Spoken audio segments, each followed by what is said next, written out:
প্রিয় দর্শক আসসালামু আলাইকুম। আর একটি নতুন ভিডিও নিয়ে হাজির হলাম আপনাদের মাঝে। আজকের ভিডিওতে আমরা আলোচনা করব লাউ গাছে প্রচুর ফুল পেতে কি করণীয় বা ঘরোয়া পদ্ধতিটি কি।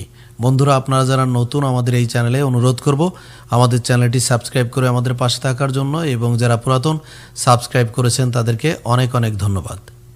বন্ধুরা, লাউ গাছে প্রচুর ফুল পেতে যে কাজগুলো আমরা করতে পারি আমাদের ঘরোয়া পদ্ধতি বলে থাকি, সেই ঘরোয়া পদ্ধতির মধ্যে রয়েছে কলার খোসার তরল সার তৈরি করে দেওয়া।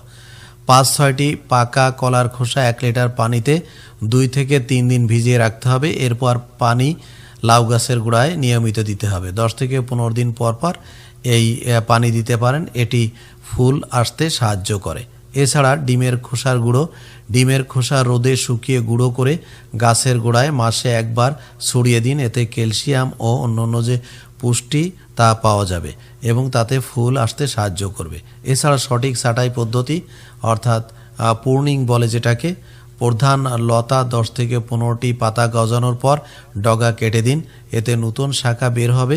দ্বিতীয় এবং তৃতীয় জেনারেশনের শাখায় বেশি স্ত্রী ফুল পাওয়া যাবে। এছাড়া আপনারা কৃত্রিম পরাগায়নের মাধ্যমেও কিন্তু বেশি করে স্ত্রী ফুলকে ফলে পরিণত করতে পারেন। পুষ্টির জৈব সার ১৫ দিন পর পর তরল জৈব সার বা ২ লিটার পচা গোবর ছড়িয়ে দিয়েও আপনারা পুষ্টির ঘাটতি মিটিয়ে লাউ গাছে ফুল আনতে পারেন।